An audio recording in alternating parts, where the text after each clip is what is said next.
volta com a Andréa Miller Entrevista e a boa conversa de hoje é com a Vera Chida e o Renato Paixão. E a gente falou no primeiro bloco da história deles, né? 5 anos de VR, projetos sociais transformadores, que além de projetos, de terem uma empresa de projetos, eles também são um casal. E depois no último bloco, a gente vai pegar só essa questão do casamento, né? Aí é que a coisa vai esquentar, viu? Se a audiência vai ser boa hoje. Bom, a gente estava falando no bloco anterior sobre a fundação da empresa, todo esse caminho bacana, né? Essa consolidação, que as coisas vão com o tempo, com a competência de vocês, né? Com o trabalho efetivamente de conquistar os clientes e de ir mostrando a cada ano essa seriedade do trabalho de vocês. E eu queria entender um pouquinho, hoje a VR tem quantos funcionários? Quer responder? Não, pode responder. Na verdade, hoje, diretamente, nós temos 5 pessoas que trabalham conosco lá. Vocês e mais 5? É. Uma equipe de 7 pessoas no dia a dia? E fora os indiretos, né? Que Sim. são muitas pessoas que trabalham em diversos setores, né? Mas diretamente sim. Tá. Renato, essa questão assim, vocês trabalham com projetos sociais transformadores através da Lei de Incentivo à Cultura. Tá? E a Lei de Incentivo à Cultura nos últimos dias está na mídia muito, a questão do Ministério da Cultura, porque tinha o Ministério da Cultura, aí dissolveu o Ministério da Cultura, aí o presidente da República voltou atrás, retomou, e também tem um disse-me-disse de projetos incentivados, que começou com um projeto da Cláudia Leite, que deu uma polêmica, porque foi incentivado. Então, as pessoas acham que projeto incentivado é botar o dinheiro no bolso. Aprovou, ganha o dinheiro. Então, eu queria que tu pudesse esclarecer, que bom que fosse, né? Que tem muito trabalho por trás disso. Né? Então, primeiro vamos explicar um pouquinho como é que funciona um projeto, e depois eu quero entrar especificamente na linha de projeto que vocês trabalham, porque vocês definiram para a VR uma linha de projeto, e a gente tem na Lei de Incentivo uma gama de projetos. A gente tem projetos de cinema, de audiovisual, a gente tem projetos de patrimônio histórico, de restauração, e tem os projetos sociais transformadores, que é o nicho que vocês se focaram. Então, eu queria que tu explicasse para a gente como é que funciona um projeto. Claro. Né? Como é que se chega se faz um projeto e esse projeto está apto para ser captado? Como é que é esse processo? Bom, o projeto, realmente, o pessoal vem falando muita bobagem em relação à lei de incentivo e sem conhecer o mecanismo. Sobre o evento do Ministério da Cultura, que o presidente interino extinguiu no primeiro momento, logo que tomou posse, foi uma atitude infeliz, não pensou a respeito e logo voltou atrás. Que bom, porque esse é um retrocesso no nosso país, porque a cultura, hoje, o orçamento da cultura no Brasil é 0,35% do orçamento total. Então, ao passo que os países desenvolvidos têm 2%, imagina, 0,35%. É muito pouco então, ainda bem que ele voltou atrás, né? E é claro que a lei talvez precise de alguns ajustes, como qualquer coisa, mas é um instrumento de muita transparência. São quase 25 anos que a Lei de Incentivo à Cultura completa agora em dezembro, 25 anos de lei, né? É um mecanismo muito sério, né? E que, como você falou, vai muito além das peças de teatro. Então, citou a Cláudia Leite. As pessoas não sabem que quando aprova um projeto, a prova não é aquele artista que vai ganhar uma turnê. Eu não estou aqui defendendo a A, B ou C. Sim, tu não está defendendo a classe artística. E além da Cláudia Leite, teve uma outra polêmica que foi com a própria Maria Bethânia, né? Cuja turnê de 50 anos foi aprovada na lei. E, que absurdo. Tem uma turma de pessoas trabalhando por trás da Maria Bethânia, né? Paixão, isso é importante porque, assim, essa questão de projetos, para que as pessoas saibam como funciona, como que tu consegue ter um projeto na Lei Rouanet, um projeto aprovado, né? Então, na verdade, a pessoa ela tem que entrar, ela tem que ter dentro do seu estatuto, ou como pessoa, ou se for pessoa física, ela tem que ter a finalidade cultural, ela tem que comprovar que ela está ligada à cultura. Ela tem que ser um proponente. Tem que ser um proponente. E para ser um proponente, que se faz para ser um proponente? Tu tem que ter... Se tu for pessoa física, tu tens que comprovar que tu tem alguma relação com a cultura. Tu tem que ter um currículo que comprove isso. Ou se tu for empresa, tu tem que ter no teu estatuto. Ou se tu for uma ONG, tem que ter finalidade cultural. Tá. Tu vai entrar no Ministério da Cultura com um projeto, ele passa por várias etapas até a aprovação, onde... E esse projeto, só te interrompendo um pouquinho, Vera, esse projeto ele tem um formulário padrão, né? Não é assim um aleatório, ele tem que seguir um padrão todas as normas do Ministério da de Cultura. projeto do Ministério. Exatamente, é através de um site que é o Salic Web, onde a gente coloca os projetos. Esses projetos, eles têm que ter todo um detalhamento de orçamentos, tu tem que comprovar a viabilidade do teu projeto e se tu estás apto a realizar o que tu estás propondo realizar. Então, assim, o processo leva de 3 a 6 meses, agora está um pouco mais moroso, justamente com essa mudança. Sim. Leva de 3 a 6 meses e tu tem que comprovar cada detalhe do que tu está propondo ali. Depois dessa aprovação, que passar por várias etapas, se for, muitos projetos não são aprovados, são indeferidos. A metade deles. A metade, Renata? É indeferido.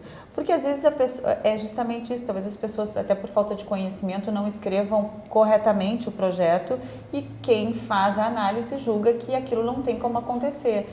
Então os projetos são indeferidos. Uma vez aprovado, o projeto ele é publicado, a última etapa ele passa pela CNIC, que é uma reunião do Conselho Nacional de Incentivo à Cultura, onde os projetos são todos analisados na última etapa. Sendo aprovado, ele é publicado no Diário Oficial. A partir da publicação no Diário Oficial da União, esse projeto está apto a receber o recurso. E daí que começa a fase mais difícil, que é buscar o recurso. Então, assim, na verdade, qualquer pessoa que comprove sua finalidade cultural pode ter um projeto na lei de incentivo. Agora, o mais difícil é justamente conseguir esse recurso, porque o Ministério não te dá nada. Ele só te dá o direito de buscar na iniciativa privada ou nas pessoas físicas o recurso para realizar o teu projeto. Na verdade, existe uma lenda, né? De que o projeto sendo aprovado, ele já está ganhando dinheiro. Na verdade, não ganha nada. Qual é o percentual que não consegue nem ser aprovado? Já tem a primeira questão de fazer um projeto, ele pode nem ser aprovado. Sim. E se aprovado, ele pode não conseguir os recursos. Né? No ano passado, 2015, o Ministério recebeu quase 12 mil projetos para serem analisados. 12 mil projetos? Quase 12 mil, 11.900 alguma coisa. Mas foi aprovado 7.650 e poucos. Então, assim, quase a metade deles não foram aprovados. Sendo que desses 7 mil projetos que foram aprovados, também algo em torno de 50% deles não conseguiram captação de recursos, ou seja, a metade deles não saiu do papel. Né? Então, assim, a Vera explicou bem o mecanismo, né, que passa pela Comissão Nacional de Incentivo à Cultura, que é a CNIC, e que tem em cada órgão, por exemplo, projeto de música, passa por especialistas de música que vão analisar aquele projeto. De artes cênicas, passa especialistas. De incentivo à leitura, passa pela Biblioteca Nacional. Então, tem um comitê de pessoas que avaliam a capacidade técnica daquele proponente, a viabilidade do projeto e quanto ele está custando. Porque as pessoas, um mecanismo quando eu falo um mecanismo muito sério, por exemplo, em todos os lugares existe uma tabela, por exemplo, se o projeto vai viajar pelo Brasil, então eles sabem que uma diária de hotel aqui no Rio Grande custa, média lá, R$120 daqui a pouco. Se for fazer uma no Rio de Janeiro, a média vai custar 200 e alguma coisa. Então, eles analisam cada rubrica. Sim, então, é muito sério. Tem pessoas que analisam a questão técnica, né? Sim. De música, teatro, etc. E tem pessoas que só analisam as despesas, quer dizer, tu não pode jogar uma despesa, e se tu jogar uma despesa, tu vai ter que comprovar depois. Não, vai ser indefinido. Eles glosam uma também. Tabela. Essa tabela, assim, então se pede um projeto para fazer que custa 500 mil, eles avaliam, não, esse projeto não custa 500 mil, esse projeto você pode realizar por 350 mil. E aí sim, aí eles jogam para o proponente. Ah, pode? Então pode. E aí sim, depois tem que prestar conta de tudo. Cada água que é gasta num projeto tem que ser comprovado. Então é bem complexo isso. E essa prestação de contas também, depois ela é realmente conferida, né? Conferida, cobrada. Cobrada e tu tem um período. Sim. Exatamente. A cada 3 meses, a nova normativa do Ministério da Cultura, hoje cada proponente tem que prestar conta a cada 3 meses. Cada 3 meses tem não que é prestar quando contas. Fecha Agora, a cada execução. 3 meses tem que prestar contas. Tem uma prestação de contas parcial, que a gente a cada 3 meses, por exemplo, a gente tem uma nota de, seja combustível ou compra dos livros, no caso dos projetos de livros, tu tens que mandar a nota fiscal, a cada 3 meses tu manda todas as notas fiscais, os cheques que tu emitiu, o extrato bancário, tu tem que comprovar o que tu fez com cada valor gasto daquele projeto.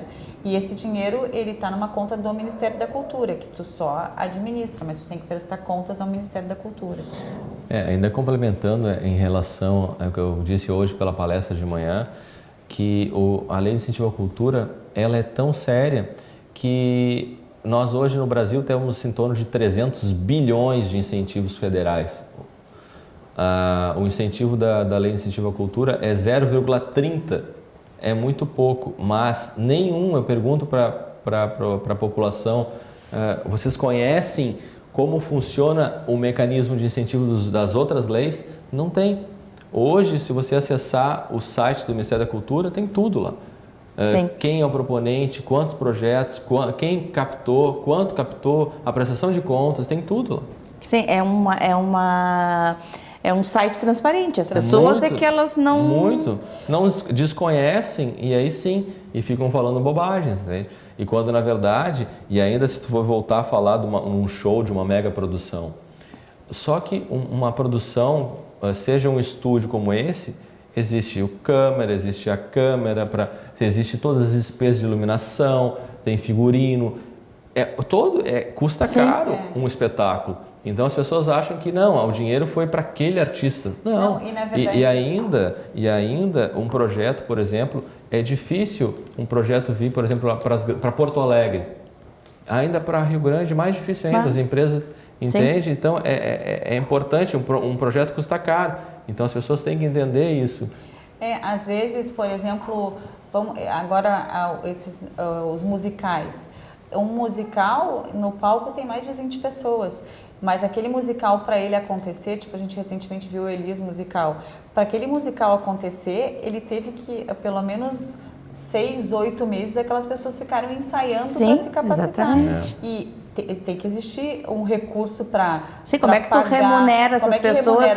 8 meses ensaiando para levar para o público o melhor espetáculo. Exatamente. A gente trabalha também com espetáculos e marketing cultural, mas o nosso foco em projetos é direcionado mais para a transformação social, mas eu entendo essa questão de teatros e grandes espetáculos, que eles precisam de um incentivo para fazer isso acontecer. Claro. Senão é muito difícil realmente. Já estamos encerrando o segundo bloco. Vamos para um breve intervalo e voltamos já já.